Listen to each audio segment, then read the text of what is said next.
Late-stage cancer, not much time left to live. My final wish before I die is to never love this man again. If there is a next life. I thought he would be happy when I'm gone, but I never expected him to ultimately choose to end his life and join me. Tick-tock. Thud. It's midnight. Betty stared blankly at the gradually melting sky-blue cake on the table. The only candle inserted on the cake had burned out. Her 25th birthday silently came to an end. She walked to the table, looking at the forgotten cake, and used her index finger to scoop a piece, putting it into her mouth. Happy birthday, she whispered to herself. Then, without hesitation, she threw the whole cake into the trash can. 1:30 a.m. He came back. Betty smiled as she looked at the man who walked back through the door. You're back, Dan. A different gaze fell upon the woman on the couch, reeking of alcohol, and his brows furrowed, displeased. Can you do something serious other than drinking? Betty shook the wine glass in her hand and lightly chuckled. Drinking is serious business. She got off the couch, swaying, and walked towards him. Alcohol is a good thing. Come have a sip. She brought the glass to his lips, looking at him with blurred eyes. Come on, taste it. The man squinted his eyes, pushing her hand away. You should go to sleep. Betty stumbled for a moment, almost falling to the ground, spilling most of the wine from the glass with that push. She became a bit more sober. She placed the glass on the table, ran her hand through her hair, and then turned to look at him, a faint smile on her lips. Today is my birthday. Hearing those words, Dan's gaze flickered for a moment, then returned to normal. Since it's your birthday, of course, there should be a gift. She exhaled softly. If you won't give me one, then let me give you one. Saying that, she took out a document from the drawer next to the couch and handed it to him. This is my gift to you. The man's gaze fell on the cover of the document. Divorce agreement. The words entered his sight. His brows furrowed, and he asked in a low voice, what game are you playing now? My father bound you to me for so many years with a scheme, and it has been unfair to you. Weren't you always thinking about your first love? Go find her. She stuffed the divorce agreement into his hand, and before he could react, she tiptoed and kissed his lips abruptly. Within seconds, he forcefully pushed her away. This time, Betty truly felt the dull pain of her body colliding with the floor. Dan didn't expect her to fall, she looked quite weak. His brows furrowed slightly, but he didn't help her up. Betty endured the throbbing pain in her arm and narrowed her gaze. As a married couple, we've reached such a point. It's quite a failure. It seems like we really aren't meant to be lifelong companions. Dan's voice remained cold. If you had thought that way back then, we wouldn't have entangled each other until now. It's my fault. Betty forced a smile, her mouth twitching. This guilt can only be atoned with death. Dan's lips curled into a cold smirk. Are you willing to die? Betty's long lashes trembled, her voice slightly lower. If I die, in the next life, I will never love you again. Let's see when you're dead. Dan withdrew his gaze, turned around, and left. The door slammed shut. He walked away again. The curve of Betty's lips gradually eased. She held her throbbing left arm and stood up. He still despised her so much. She bitterly smiled, sitting on the couch. Betty took out another document from the drawer, a medical report. Late-stage cancer, a suffocating phrase written on the last page of the report. She closed her eyes, opened them after a while, and then tore the report apart. The shreds of paper scattered on the ground. Betty looked at the wedding ring on her ring finger, gently rubbing her fingertip against it. Slowly, she took off the wedding ring and placed it on the table. The next morning, Betty packed up all her belongings and threw them into the car. Without even having breakfast, she drove away from the villa. She drove forward, gradually leaving the city behind, and entered the coastal highway. Opening the car window, the chilly wind blew against her face. Betty squinted her eyes, gazing directly at the sun. Never again, Dan. She turned the steering wheel to the right, loosening her grip on the wheel, and stepped on the accelerator to the maximum. Bang! The car crashed into the steep cliff on the right side at high speed. The front of the car was severely deformed, and fresh red blood flowed from underneath the car seat. D Company, on the 60th floor. Secretary Gill arrived at the company early in the morning, preparing for the meeting. At exactly 9 o'clock, the CEO returned to his office on time, and Gill, as usual, brought in a cup of strong coffee. Sir, the video conference with Weiss starts at 9:30. The meeting documents have been prepared and placed on your desk. Dan pinched his brow with one hand and nodded faintly. Gil, ever observant, noticed immediately that something was missing from the CEO's finger, right, the wedding ring. The wedding ring on his left ring finger was gone, leaving only a faint red mark. Gil was slightly surprised. Although the CEO never held his wife in high regard, he never took off his wedding ring. Why today? Seeing her hesitation to leave, Dan glanced at her. Is there something else? No. Gil nodded slightly and turned to leave. Around noon, when Betty, who had faithfully delivered lunch for the past 5 years, didn't show up today, Gil seemed to have guessed something and quickly ordered takeout for the CEO. 30 minutes later, the takeout arrived, and Gil brought it into the CEO's office. President Smith, let's have lunch first, Gil said as he placed the takeout on the desk and left. Dan finished his work, and it was already 10 minutes later. He opened the lunchbox and took a bite, his brows furrowing slightly. The taste of this meal was different from what he usually had. After a few more bites, he set it aside. His phone on the table vibrated, but his gaze remained fixed on the files in front of him. He picked up the phone without looking and answered the call. Dan, are you done with work? Upon hearing the familiar voice, Dan glanced at the screen, a slight smile forming at the corner of his mouth. Almost. Then let's have dinner together tonight. Dan looked at the documents on the table and replied softly, okay. The other person hung up with a hint of joy. Dan picked up his pace, finished reading the file in his hand, confirmed that all the work for the day was completed, and left the company. Hyatt International Hotel. Dan's car approached from afar, and Kathy adjusted her dress, smiling as she waited for him to get out of the car. Dan. Dan handed the car keys to the doorman and walked towards her. Have you been here long? Kathy naturally linked her arm with his and whispered, no, I just arrived. There was a momentary stiffness in Dan's arm, but it quickly relaxed. The two entered the French restaurant on the 3rd floor of Hyatt International Hotel. With the most gentlemanly gesture, Dan pulled out a chair for Kathy and ordered several dishes she liked. Kathy seemed to be in a good mood, a smile lingering on her lips.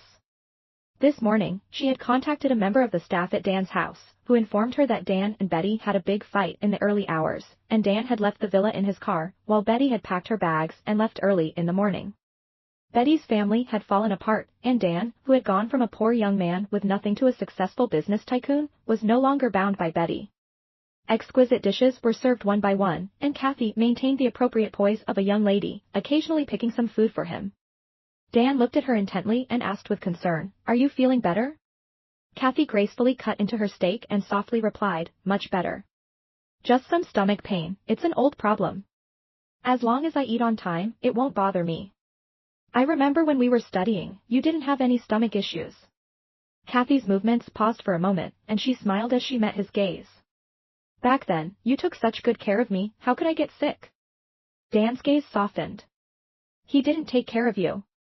Kathy set down her knife and fork, her brows slightly furrowing. Betty occupied 5 years of your life, and I reluctantly spent 5 years by someone else's side. But we both know that you can't force feelings.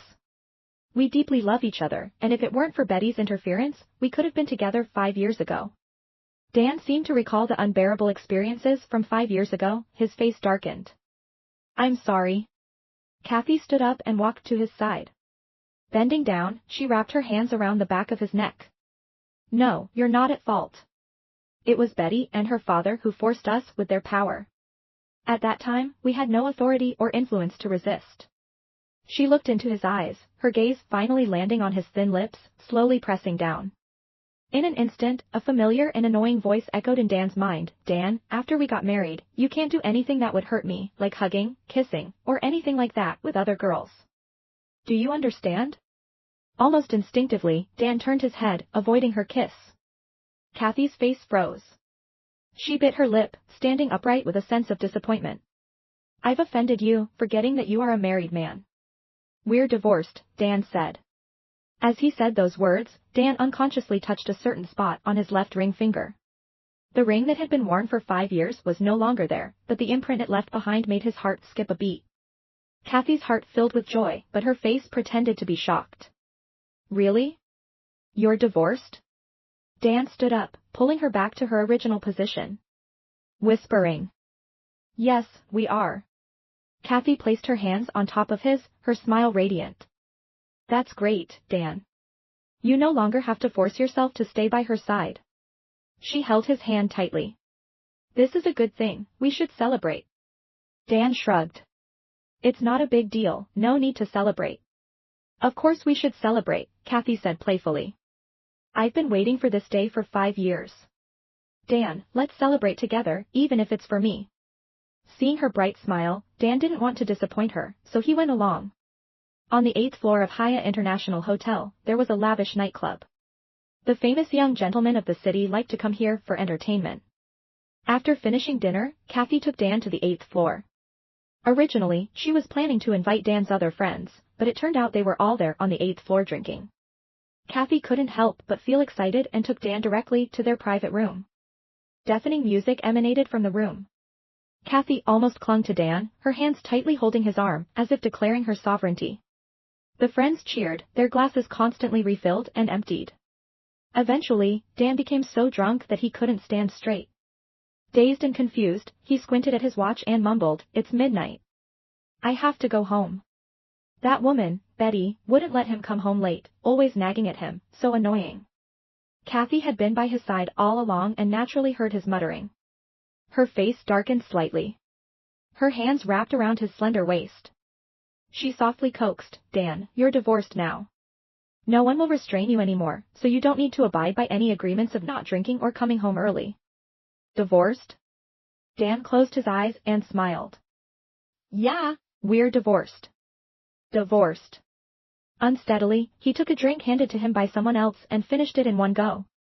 A few drops of liquid slid down his mouth, down his throat. Kathy gazed at this enchanting and captivating man, unable to help but bite her lip.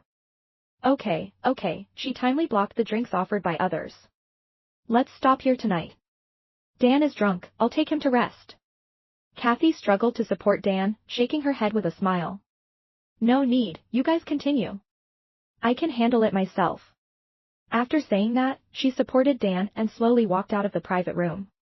Dan followed Kathy out of the private room without saying a word, and they took the elevator to the 60th floor. Come on, Dan, be careful. Kathy helped Dan to one of the room doors and took out the prepared room key to open the door. Come in first. The two entered the room, and Kathy helped him lie down on the bed. Just as she was about to take off his coat, Dan suddenly sat up, pushed her away, and his profound gaze revealed little emotion. Kathy paused for a moment and tentatively asked, "What's wrong?" "I'll book another room." Dan stood up, his groggy head making him sway a few times, almost losing his balance. Dan stumbled to the door and coincidentally bumped into the hotel manager walking in the corridor. After the manager opened a room for him, he walked into the newly opened room alone and casually closed the door. Kathy's misty eyes gradually turned cold, eventually revealing resentment. They were already divorced, yet he was still remaining faithful to that woman? The next day, Kathy tidied up her feelings of disappointment, put on a perfect smile on her face, and energetically held Dan's arm as they took the elevator down from the 60th floor. In the hotel lobby, they encountered a familiar face. The magnificent lobby was bustling with people. Kathy held on to Dan, smiling as she looked at someone not far away. The lobby manager of this hotel was Anne, Betty's childhood friend whom she grew up with. She was dressed in a black professional suit, standing straight there, her gaze coldly landing on the embracing couple. The passing staff occasionally greeted Anne, and she merely nodded slightly in response. Dan looked at the woman in front of him and subconsciously wanted to retract his arm, but in the next second, he remembered that he was already divorced from Betty, so he didn't move anymore. Anne's lips curved with a mocking smile. Mr. Smith seems to have quite the good fortune, one at home and several on the outside, enjoying it to the fullest. However, sometimes having too much good fortune may be hard to digest. I wonder if Mr. Smith is feeling a little overwhelmed. Dan's gaze slightly darkened, but he remained silent. Kathy restrained her smile, took a step forward, and stood in front of Dan in a protective stance. And the affairs between the three of us are none of your business. 5 years ago, it was Betty who used her family's power to force Dan to marry her. If it weren't for her persistent pursuit, Dan and I wouldn't have been separated for so long. If it weren't for her stubbornness, Dan wouldn't have been slandered behind his back by the people in City A, and he wouldn't have to bear such an undeserved reputation. Anne provocatively looked at Dan. Undeserved reputation? What are you referring to? Living off women? Depending on women? Or being heartless? Shut up. Kathy glared at Anne angrily. I know best what kind of person Dan is, and I won't allow you to defame him like this. You won't allow? By what authority won't you allow it? Anne mocked. Kathy said to Anne, Dan and I knew each other first. Betty was the third party who came between us. Is that so? Anne sneered. I remember it was you who dumped Dan for a wealthy second generation and left him. Kathy glanced at Dan guiltily and hurriedly explained, if it wasn't for Betty getting in between us, there's no way I would have left Dan. The order seems to be reversed, Anne taunted. Even a dog would wag its tail after 5 years, let alone Betty, who loved Dan with all her heart and soul, only to be ignored by him in the end. Anne's gaze didn't even linger on Kathy, she just stared mockingly at Dan. I hope you really haven't fallen for her, because once you realize what you've lost, you'll understand the true meaning of regret. Every time Anne thought of the lifeless body she saw in the hospital, she wished she could tear apart the two people in front of her with her own hands. The person who used to be so bright and kind ended up in such a state, and she couldn't convince herself not to hate. Dan met her gaze with indifference and spoke in a cold voice, I don't love her. Anne sneered, I hope you remember what you said today and never regret it for the rest of your life. With that, Anne coldly walked away, leaving behind her words. Stop. Kathy turned around to call her back and couldn't be bothered. Anne walked away nonchalantly. Forget it, Kathy wanted to say something else, but Dan interrupted in a low voice, let's go. Dan first took Kathy back to her apartment before driving back to the office. Once he returned to the company, Dan resumed his busy routine as usual. The hangover from the previous night gave him a slight headache. After the meeting, he took a short break and then had his secretary bring him a cup of strong coffee. While waiting for the coffee, he took out his personal phone that had been silent all night and scrolled through it. Besides the information sent by Kathy, there was nothing else. Kathy had invited him to have dinner together in the evening. Dan thought for a moment and replied with a message saying he had something else to do and suggested they reschedule. After sending the message, he went through all the information and missed calls on his phone, but didn't see that familiar series of numbers. For some reason, he felt a strange sense of disappointment. He lowered his gaze, silently pondering for a moment.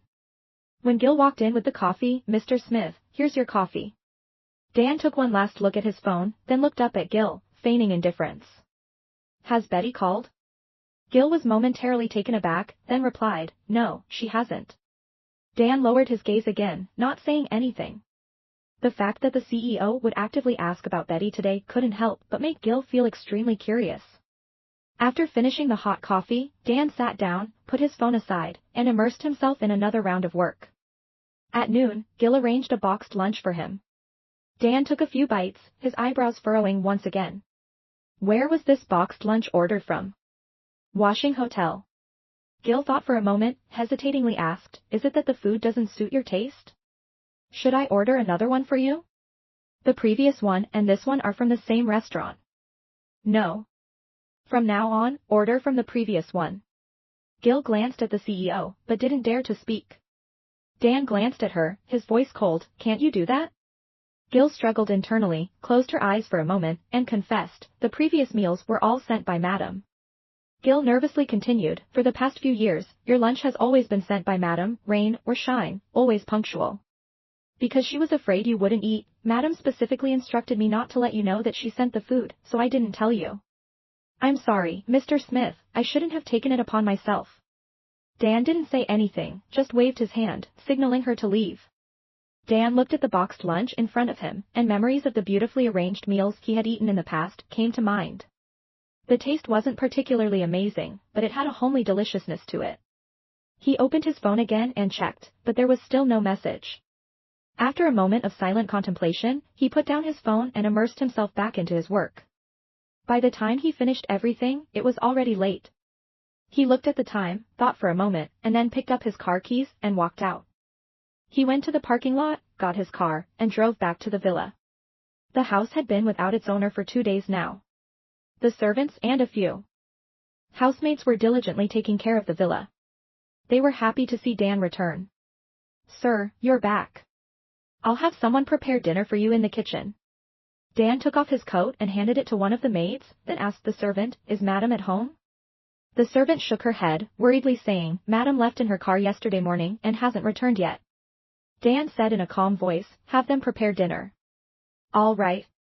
Dan went upstairs and returned to their room. He walked around the room and realized that it was much emptier now. All of her belongings were gone. Her clothes in the wardrobe, bags, shoes, all disappeared. Even the skincare and makeup products on the dressing table were swept away, and the woman who had waited for him countless nights over the past 5 years was also gone. Betty had completely left this place, left him. Dan looked at the empty bedroom, and an indescribable feeling filled his heart. He sat down on the sofa, his gaze falling on the wedding ring gleaming in the light. This ring used to be a pair with the one he wore. He picked up the ring, and in his deep, unfathomable eyes, waves gently swept by. He suddenly felt a sense of congestion in his chest. This emotion was too strange. Dan clenched the ring in his hand, feeling a sense of confusion deep within. Could it be, is she serious about divorcing him? The next day, Dan returned to the company on time. The morning meeting was still in progress when Kathy approached him. At 11:30, when the meeting ended, Dan returned to his office and saw Kathy, who had come unannounced. He was slightly surprised and asked, "Why are you here?" Kathy put down the coffee she was holding and walked up to him. "I couldn't arrange a meal with a busy person yesterday, so I had to come in person today." Dan sat back in his chair, looking at the mountain of documents on his desk, and helplessly said, "I might not be able to do it so soon." Kathy empathetically replied, "It's okay, I'll wait for you to finish." Time passed slowly, and without realizing it, an hour had gone by. Dan finally managed to handle some urgent files and was about to take Kathy out for lunch when his phone rang. Glancing at the caller ID, it was an unfamiliar number. He hesitated for a moment, but decided to answer it. This was his private phone number, known to very few people. The voice on the other end of the phone was cold. "Dan, this is Anne. Come to the police station now." Dan asked calmly, "What's the matter?" Besides Betty, he had no other connection with Anne. Anne's voice was as cold as ice. "Betty's body is going to be cremated, and the cremation process requires your signature." The cremation process requires the signature of a deceased person's relative. Betty's parents had already passed away, and besides Dan, she had no other relatives. Although she had signed the divorce agreement, they hadn't completed the final divorce procedure yet. Therefore, legally, Dan was still her only relative. Dan narrowed his eyes and asked, "What are you talking about? A body cremation?" Anne repeated coldly, "I said, Betty's body is going to be cremated, and it requires your signature." Dan clearly didn't believe her and said in a low voice, "Is this some kind of joke?" "Whether it's a joke or not, you'll find out when you come." After saying that, Anne hung up the phone. A sardonic smile appeared on Dan's lips. After hiding for 2 days, she finally dared to show up. Kathy approached Dan and asked softly, "Dan, whose call was that?" Dan snapped out of his thoughts and apologized, "I'm sorry, Kathy, I have some last-minute matters to attend to, and I won't be able to have lunch with you." Kathy's expression froze for a moment, but she quickly put on an understanding smile and said, "It's all right, work is important. We can have lunch together another time." "Yes, sounds good." He went to the parking lot, got his car, and drove towards the police station. Arriving at the police station, he expected to see Betty with a triumphant look on her face. He had always believed that this was just a game played by Betty and Anne, just to keep him by her side, but there was none. Arriving at the police station, he only saw Anne standing among a few police officers, looking grief-stricken. He furrowed his brow and walked towards her. Anne glanced at him indifferently and said to the officers beside her, "He is Betty's husband, he can sign." Anne's eyes were red, as if she had just been crying, and her voice was hoarse. Impatiently, Dan asked, "What are you all doing?" One of the officers patted Dan's shoulder and comforted him, "Our condolences." Dan's pupils contracted slightly, not fully understanding the meaning behind his words. "Let me take you to see the body first, to confirm." He followed the officer. They arrived at a room where there was a bed, and on the bed lay a person completely covered in white cloth from head to toe. "The body has been here for 2 days and 2 nights. With the current hot weather, the injured areas have started to decompose, and livor mortis has appeared. It won't be long before it starts to smell, so we recommend cremation as soon as possible." "A body?" Dan said, "I don't quite understand what you're talking about." The officer explained softly, "Your wife had a car accident 2 days ago and died on the spot." Dan was stunned by this absurd news, feeling at a loss. He subconsciously clenched the hand hanging by his side. How is this possible? He didn't believe that the person lying on the bed was Betty. Step by step, he walked to the edge of the bed, his fingertips touching the white cloth. Just as he was about to uncover it, an unfathomable fear suddenly surged within him. He hesitated for a moment before slowly lifting the white cloth. Dan stared blankly at the woman in front of him, someone he was so familiar with that she was practically etched into his bones. He didn't come back to his senses for a long time, just silently gazing at her, speechless. Dan recalled what Anne had said before, "Are you saying she committed suicide?" and coldly smirked, "There weren't that many accidents, she was just targeted by your indifference." Her body was targeted by a terminal illness, and she couldn't survive anymore. Dan, Betty gave her heart and soul to you, never doing anything to hurt you. You thought she was restricting your freedom, but she knew nothing about it, yet she had to bear all your hatred and anger because of it. Dan stood there in a daze, his gaze lowered. Dan glanced at the confirmation document in front of him, his heart slightly constricted. He slowly signed his name on the document. Dan watched as the body was pushed into the crematorium, gradually being engulfed and consumed by the fierce flames. After the cremation, the staff at the crematorium packed the ashes and brought them out. Anne instinctively reached out to take them, but Dan intercepted her halfway. Dan held the urn of ashes, looking at Anne indifferently. "She is my wife, and I will take care of her affairs." "No need." Anne stood in front of him, saying that as she tried to snatch it away, but Dan held the urn tightly and moved aside. "She is my wife, and I will handle her affairs," Dan emphasized. Dan returned to the villa with the urn of ashes. Holding the urn, he entered the room.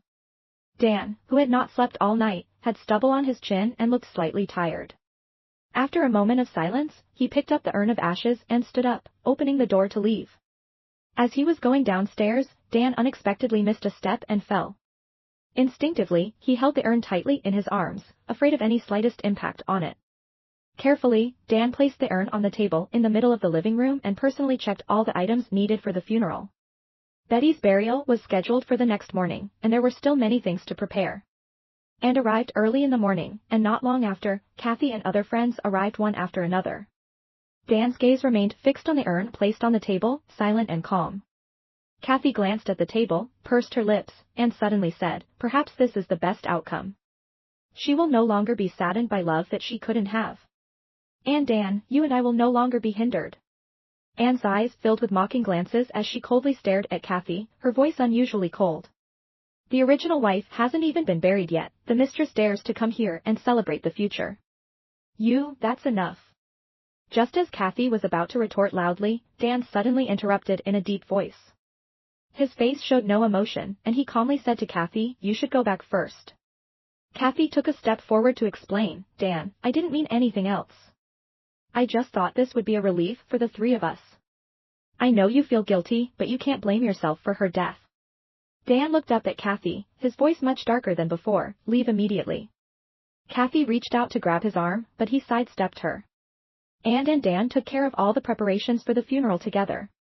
Dan looked at the meal the servant had placed on the table and suddenly remembered the familiar taste of home-cooked dishes that had unknowingly invaded all his taste buds over the past 5 years. His gaze returned to the wedding photo with her smiling face. "Dan, after we get married, you can't do anything that would hurt me, hugging, kissing, those things should only be done with me, understand?" After they got married, on his first birthday, she had personally knitted a light gray scarf for him. On his second birthday, she traveled to his hometown to learn the local specialty snacks and made them for him. On his third birthday, at exactly midnight, she made a bowl of longevity noodles and brought it to him. On his fourth birthday, suddenly, he couldn't find any memories related to her.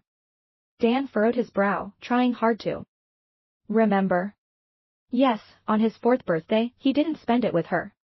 That day, Kathy called him crying, and in a moment of impulse, he drove to another city to see her. He stood up and walked to the closet, pulling out the hand-knitted scarf she had given him from the corner.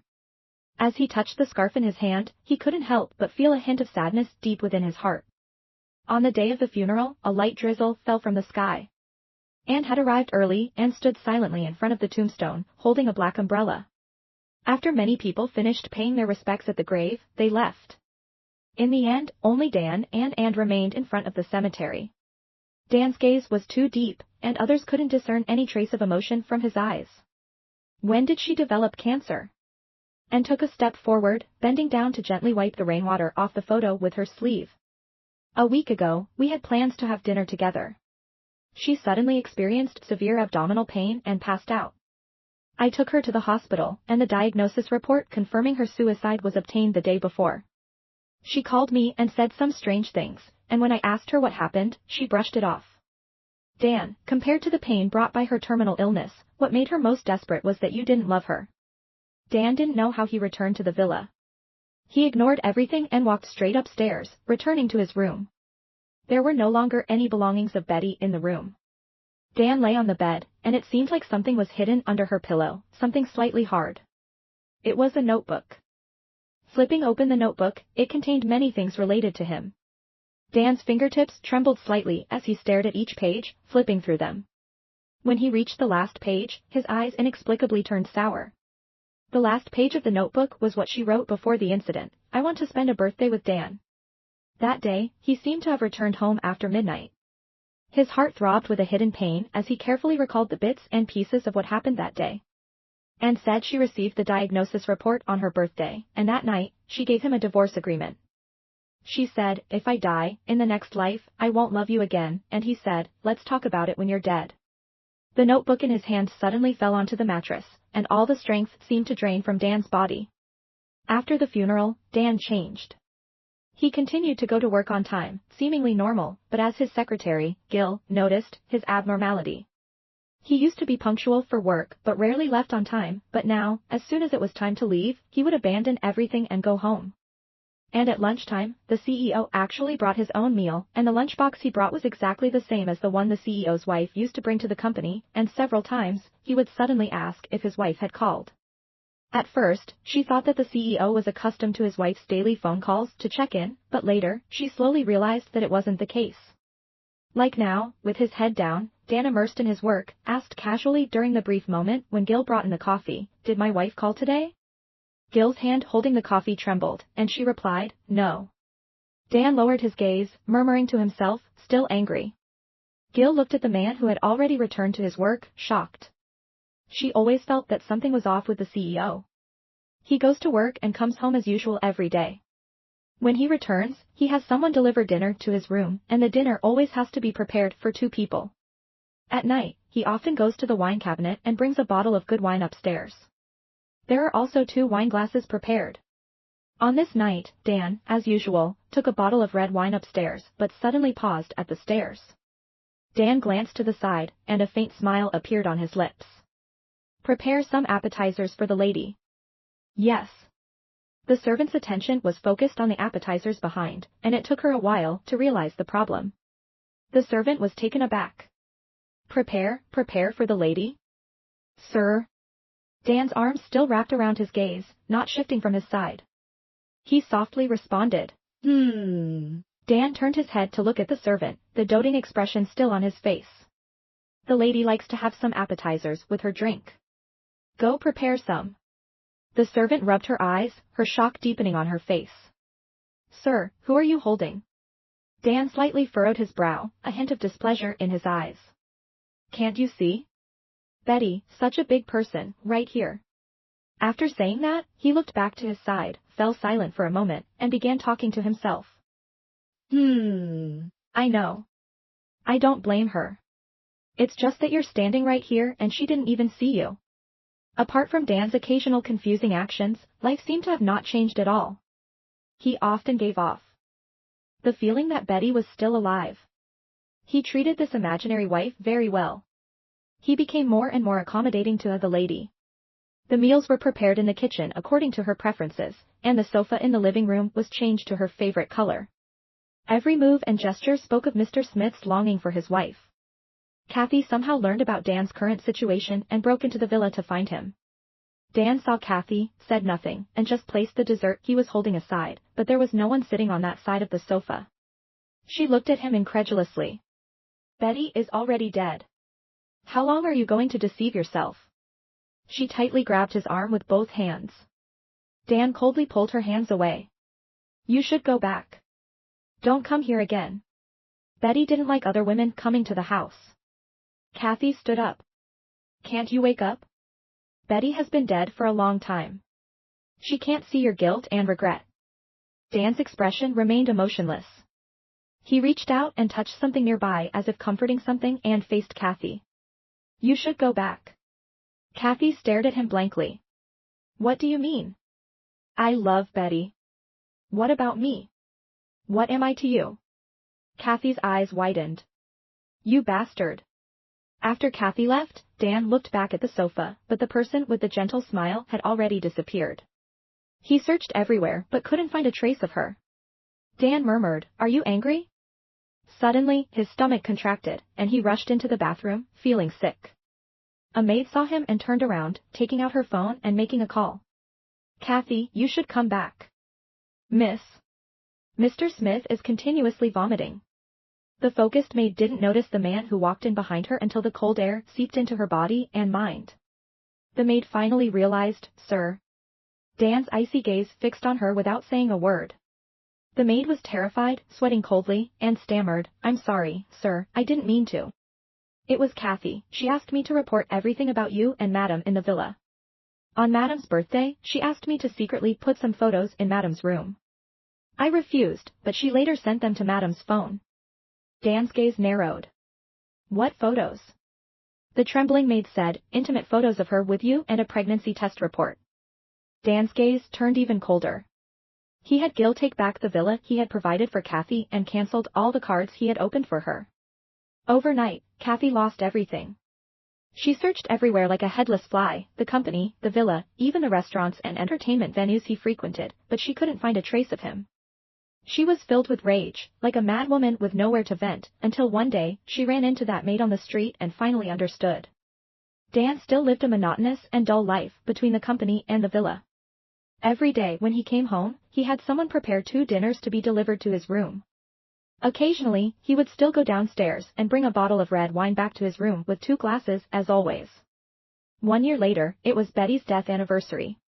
Dan brought a handful of her favorite baby's breath to visit her. He finally realized the fact that she was no longer there. Dan quietly stayed there for the whole day, not saying anything, until nightfall when he finally got up to leave. On his way back, it started pouring rain. He saw a truck coming towards him uncontrollably from the adjacent lane. His subconscious wanted to turn the steering wheel, but in that split second, he remembered the lifeless woman he saw in the police station last year. He let go of the steering wheel. It's fine. Bang. A deafening sound filled the air, and Dan plunged into darkness. Faint and intermittent voices reached his ears, some familiar yet somewhat unfamiliar. His head throbbed, and Dan furrowed his brow, slowly opening his eyes. Hey, Dan, don't sleep. Get up quickly, we can't be late for Professor Lee's class. Dan hesitated for a moment, unable to understand the current situation. Bunk beds, jerseys hanging in the wardrobe, is this a university dormitory? Dan, what are you staring at? Hurry up and get ready, someone called out. Eric, the guy who just woke Dan up, was frantically changing clothes. Are you still half asleep? At that moment, another guy walked in from the balcony. Stop dawdling, you two. Hurry up and brush your teeth and wash your face. He was another roommate in Dan's college dorm.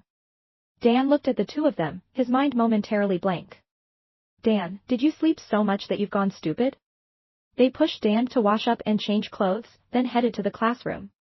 Dan understood, a car accident had brought him back to his senior year in college, 5 years ago.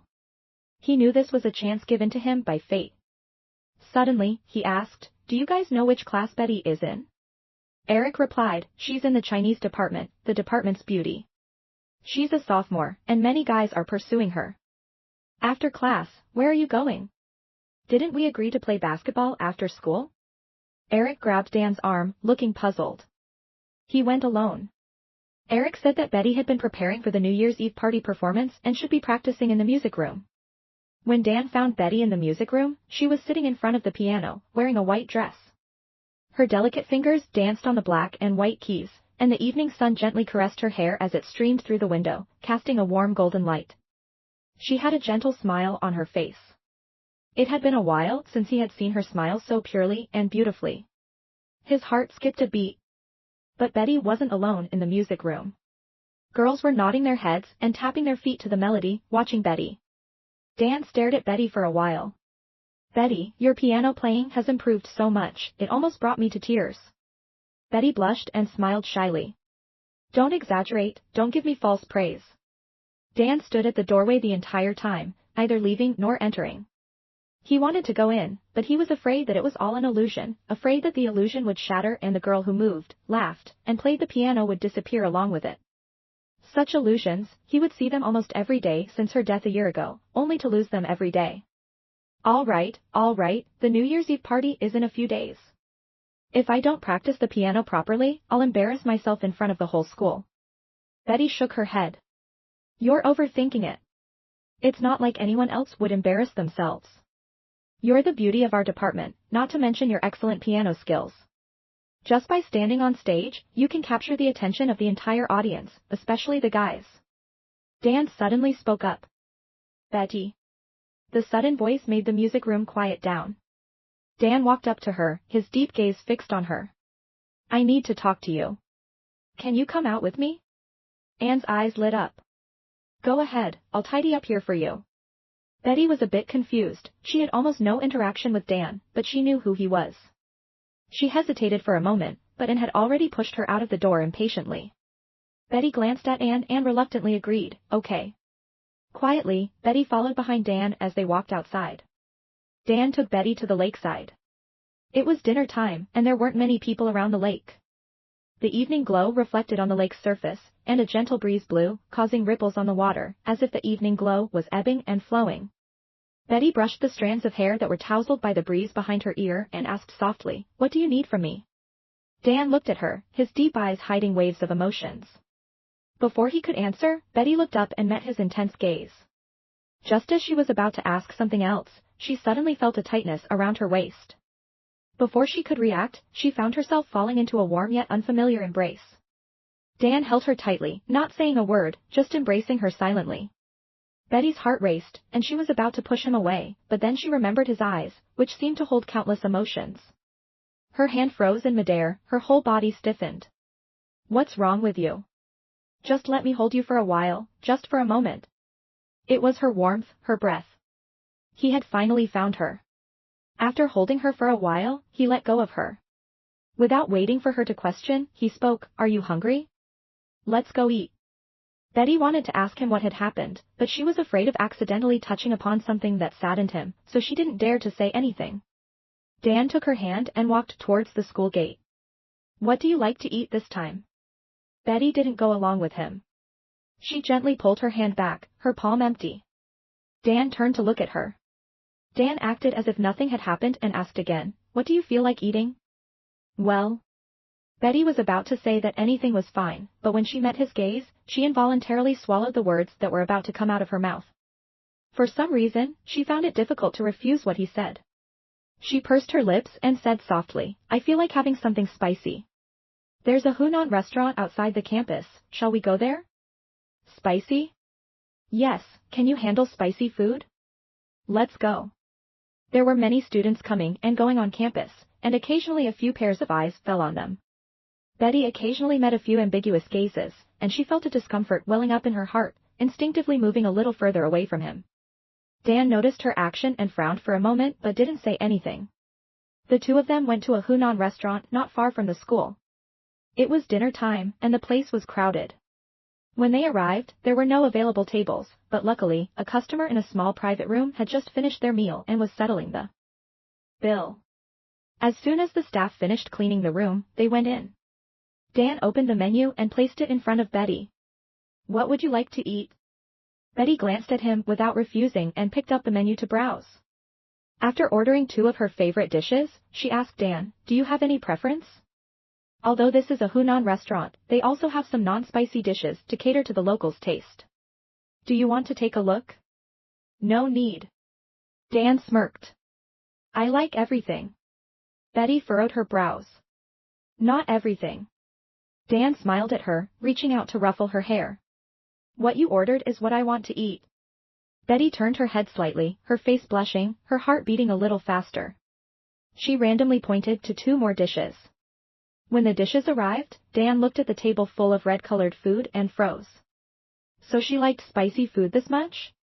He rarely ate with her, often coming back late to avoid having meals together, but even so, she still waited for him every day. Betty looked at him, thinking that the dishes might not suit his taste. Don't you like these? No. Dan picked up a piece of meat and put it into her bowl. I really like them. Throughout the meal, Dan occasionally served her dishes. Betty secretly observed his expression, but she couldn't see any change as he ate the spicy dishes on the table. Wasn't he supposed to dislike spicy food? Betty was a bit puzzled but didn't say anything. After finishing the meal, it was already dark outside. The two of them walked back to the school. The gentle evening breeze brushed past, and Betty closed her eyes, enjoying the coolness of the summer.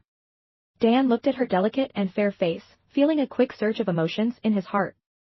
He reached out his hand, wanting to touch her face, but Betty happened to open her eyes, and their gazes met. Betty stepped back silently, her clear eyes fixed on him. Shall we take a walk to the playground? He suggested. Betty shook her head. No, I need to go back. I still have unfinished homework. Okay. Dan lowered his gaze, softly saying, I'll walk you back. Betty watched his dimly lit figure under the streetlight and suddenly felt a tinge of melancholy in her heart. Dan walked her back to the dormitory building. Betty glanced at the dormitory building and softly said, I've arrived. Thank you for treating me to dinner. You don't have to thank me. Never. Dan said calmly. Betty paused for a moment, pursing her lips. Then I'll go back first. Just as she turned around, Dan's deep and serious voice suddenly sounded, Do you still love me? Betty was taken aback by his words. She liked him, but she had never told anyone about it before. She turned to look at him, but then thought of something and said, If you have a fight with your girlfriend, communicate well with her. Hugging other girls and having meals with them will only make the conflicts between the two of you worse. After saying this, Betty walked into the girls' dormitory building without looking back. Dan was stunned for a moment before he reacted to her words. Oh no. He had forgotten about this. At this time, he was supposed to be unfamiliar with Betty and in a relationship with Kathy.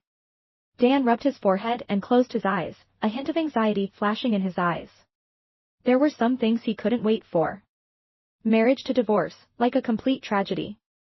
What's even scarier is that I often have this illusion, feeling like it was a real life I once experienced. Dan was shaken to the core. He suddenly felt lost and could only hold her in his arms, explaining in a hoarse voice, I'm sorry, it's my fault. Dan's eyes showed an unprecedented pain. I shouldn't have made you sad. Betty forcefully broke free from his embrace, took a few steps back, and looked at him. Let's leave the past behind. I don't want to look back, nor do I want to delve into the origin of this dream. I just want to live a good life in the future. Dan swallowed hard, his voice hoarse. I can be there with you. No need, Betty softly refused. I will live my own life well, but you can't be a part of it. Dan gazed at her with deep sorrow, unable to speak. That's it then. Betty lowered her gaze, suppressing all her emotion. Let's pretend we've never met. After saying that, Betty took a few more steps back and turned to leave. I can't do it, Dan's voice of sorrow suddenly rang out, shaking Betty's heart. Betty, I can't do it. He walked towards her step by step, stopping behind her. Give me another chance, please, he pleaded, almost desperately. Betty still didn't turn around to look at him, only closing her teary eyes. I'm sorry. If you really like me, stay away from me. There would never be an ending between them, she would never repeat the same mistakes in this lifetime. Dan's heart trembled fiercely as he watched her resolute figure walking away, his eyes filled with endless sadness. Betty, letting go, he truly couldn't do it. But he never expected that she would have memories from a past life. She had suffered in a lifetime, and he couldn't bear to let her go through that pain again with those memories, even in this lifetime. He was willing to love her with his life. Today, they talked about everything, and Betty returned to her normal life, but in her life, there was no longer any intrusion from Dan. Anne was puzzled. Where is Smith, the school heartthrob? Why does it feel like he's been missing lately? Betty shrugged. I don't know. Dan was the person she loved most in her dreams, but in this reality, he was just a passerby in her life. And there are many beautiful things waiting for us to explore in life, don't waste your time searching for someone. Anne pouted and then hugged Betty's shoulder. All right, Missy, our future is still bright. The two girls laughed cheerfully, striding forward fearlessly. Dan stood under a tree, wearing a mask, watching them from afar, his gaze softening as he looked at Betty. Betty, be bold and move forward. In this lifetime, I will silently protect you until eternity, until old age. Renove el apartamento de mi madre, pero ella exigió que pagara 3 veces más, así que encontré otro lugar y mi hermano mamado y su esposa así mudaron en su lugar. Luego, un mes después, mamá llamó y preguntó por que no había pagado el alquiler. Part 1 Siempre he sido la práctica en mi familia. Mientras que mi hermano mayor, Bart, estaba ocupado persiguiendo su sueño de convertirse en un empresario exitoso, mi enfoque en escalar la escalera corporativa paso a paso. Ese enfoque finalmente dio sus frutos cuando conseguí un puesto en crowd for associates, con un salario que hacía que mi trabajo anterior pareciera cambio de bolsillo. La única desventaja, el trayecto me estaba matando. 2 horas de ida y vuelta significaban que pasaba 4 horas al día solo para ir y volver del trabajo. Después de 2 semanas de esta pesadilla, supe que tenía que encontrar un lugar más cerca de la oficina. Ese sábado, fui a la casa de mis padres para nuestra cena familiar tradicional. Mamá estaba en la cocina revolviendo algo que olía increíble, mientras que papá estaba sentado en su sillón favorito leyendo el periódico. Se sentía como cualquier otra cena de sábado que habíamos tenido desde que era niña, como vi el nuevo trabajo, cariño? Preguntó mamá mientras colocaba una cazuela humante en la mesa. Realmente bien, respondí, ayudándola a poner la mesa. El único problema es el trayecto. Estoy buscando un lugar nuevo para alquilar más cerca del trabajo. Fue entonces cuando noté que mis padres intercambiaban una de esas miradas que habían perfeccionado en sus 30 años de matrimonio. Mamá así limpió las manos en el delantal y así sentó. Sabes, Amber dijo, podríamos tener una solución para ti. ¿Recuerdas el viejo apartamento de la abuela Helen? Ese que herid. Nuestros inquilinos así mudaron la semana pasada y está a 5 minutos a pie de tu nueva oficina. Casi dejé caer el tender que sostenía, por supuesto, recordaba ese apartamento. Había pasado incontables fines de semana allí cuando la abuela Helen aún vivía, era un acogedor apartamento de 2 habitaciones en un vecindario tranquilo, con ventanas enormes y un pequeño balcón donde la abuela solía cultivar sus queridas petunias. ¿Cuánto sería el alquiler? Pregunt, tratando de no sonar demasiado entusiasmada. Mamá mencionó una cifra que hizo que mis ojos se abrieran. Era aproximadamente una vez y media menos que el precio promedio de mercado en esa área. Por supuesto, te daríamos un descuento familiar, agregó con una sonrisa. Lo tomaré.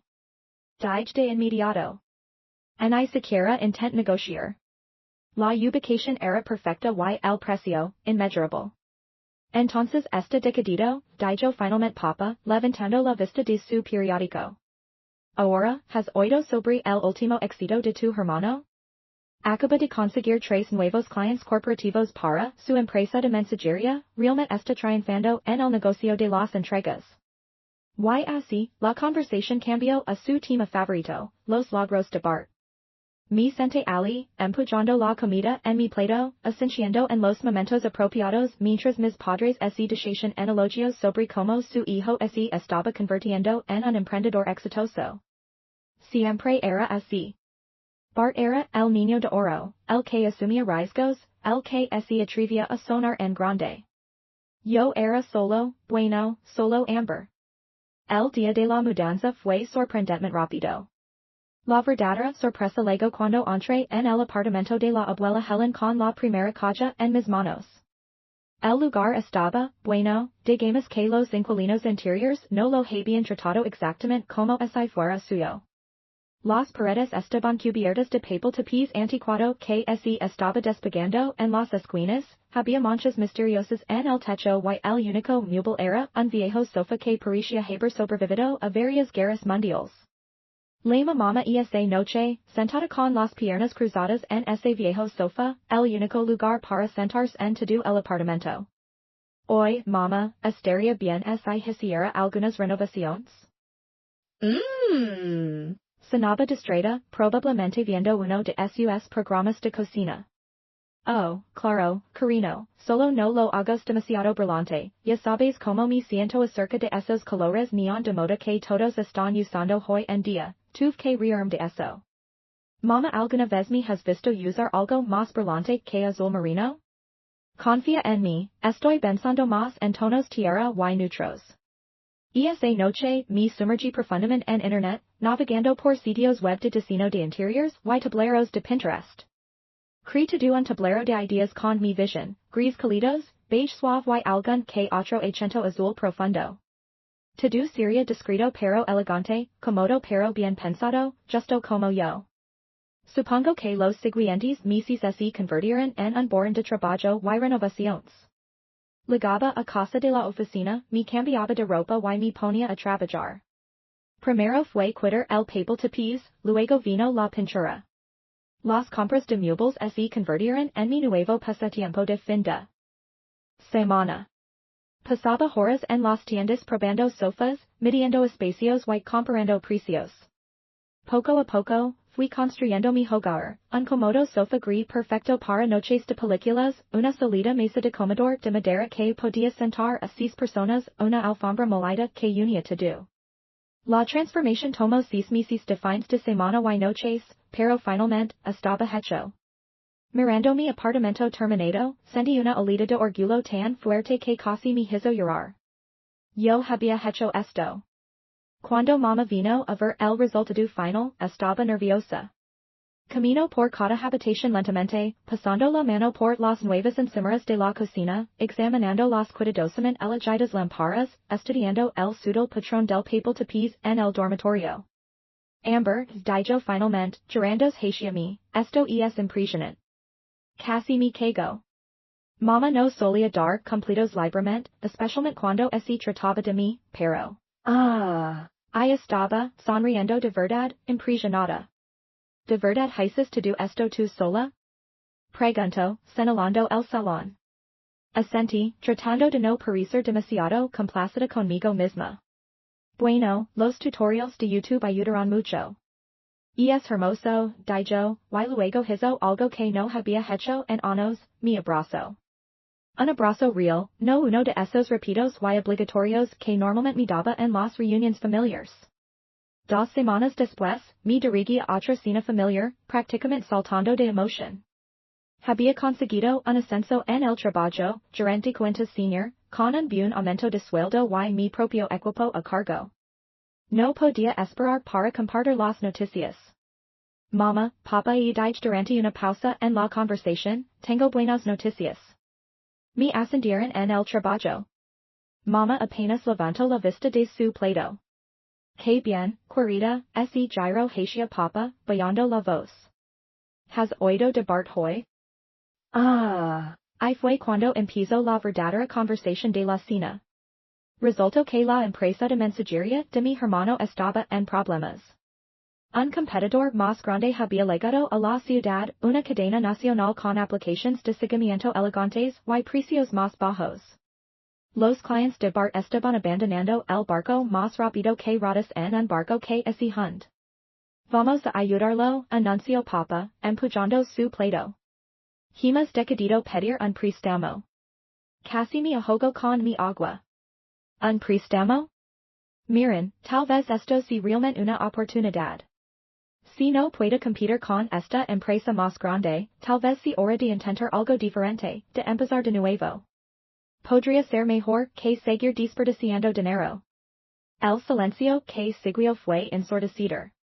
Mamá y papá intercambiaron una de sus miradas, no las cariñosas que solían compartir, sino las que dicen que estaban decepcionados de mí otra vez. No entiendes de negocios, Amber, dijo finalmente papá con voz severa. Siempre has jugado a lo seguro con tus trabajos de oficina. Tu hermano es un emprendedor, él toma riesgos. La familia siempre ayuda a la familia, agregó mamá firmemente. Eso es lo que hacemos. Abrí la boca para discutir, luego la cerré de nuevo. ¿De qué servía? Ya habían tomado su decisión. Podría haberos dicho que había descubierto la cura para el cáncer y aún así estarían más preocupados por las vergüenzas de entrega de Bart. Los siguientes 6 meses fueron como ver un choque de autos en cámara lenta. Mama llamaba ocasionalmente para actualizarme sobre la situación, aunque yo nunca preguntaba. El préstamo que tomaron compró a Bart algunas vergüenzas nuevas y lo ayudó a bajar sus precios, pero no fue suficiente. El competidor siguió expandiéndose, siguió tomando clientes, siguió promocionando su elegante aplicación y sus promesas de entrega al día siguiente. Entonces llegó la llamada que había estado esperando todo este tiempo, pero no de la manera que imaginaba. El nombre de Laura parpadeaba en la pantalla de mi teléfono y por un momento dudé en contestar. Era casi medianoche y mi mejor amiga desde la universidad nunca llamaba tan tarde, a menos que fuera una emergencia. Laura contesté, sintiendo una inexplicable opresión en el pecho. Amber, su voz sonaba quebrada, casi irreconocible. Necesito verte, es urgent. Por favor. Había algo en su tono que me heló la sangre. Laura siempre había sido la fuerte, la inquebrantable, la que mantenía la compostura incluso en las peores situations. Escucharla así, tan vulnerable, tan destruida, me hizo saber que algo verdaderamente terrible había sucedido. ¿Dónde estás? Pregunt, yo buscando mis laves. En el café Violeta, respondió entre sollozos. Por favor, ven sola. El café Violeta era nuestro lugar, un pequeño establecimiento a 2 cuadras de mi apartamento donde habíamos compartido risas, lágrimas y secretos durante años. El lugar donde celebramos cuando conseguí mi trabajo en Crawford Associates, donde ella logró cuando terminó su última relación, donde planeamos nuestros futuros mientras soñábamos con cambiar el mundo. Cuando llegué, el café estaba casi vacío, solo quedaban un par de estudiantes en una esquina, absortos en sus laptops, y Laura sentada en nuestra mesa habitual junto a la ventana. Lavaba gafas de sol a pesar de que era de noche y el local estaba tenuemente iluminado. Su cabello, normalmente perfectamente arreglado, estaba despeinado, como si hubiera pasado horas pasando sus manos por él con desesperación. Laura, me senté frente a ella, intentando no mostrar la alarma que sentía por su aspecto. ¿Qué sucede? Con manos temblorosas, se quitó las gafas de sol, revelando ojos hinchados y enrojecidos por el llanto. Tenía el rímel corrido y marcas de lágrimas en las mejillas. Esta no era la Laura que conocía, la exitosa consultora de marketing digital que siempre parecía tener todo bajo control. Hay algo que necesitas saber, comenzó, su voz apenas un susurro. Es sobre Bart. Mi corazón dio un vuelco. ¿Qué había hecho mi hermano ahora? ¿Más deudas? ¿Más decisiones empresariales desastrosas? ¿Qué nuevo desastre tendría que arreglar mi familia esta vez? Bart y yo, se detuvo, respirando profundamente antes de continuar, hemos estado viéndonos durante los últimos 6 meses. El mundo pareció detenerse. Las palabras flotaban en el aire entre nosotros, pesadas, tóxicas, imposibles de ignorar. Mi mejor amiga y mi hermano. Mi hermano casado. El niño dorado de la familia, el esposo de María, al principio fue solo para hablar de negocios, continuó Laura, sus dedos llegando nerviosamente con la servileta, reduciéndola a pequeños pedazos. Me pidió consejos sobre marketing digital para su empresa, dijo que necesitaba modernizarse, competir con las grandes cadenas. Nos reuníamos en cafeterías, oficinas, todo muy profesional.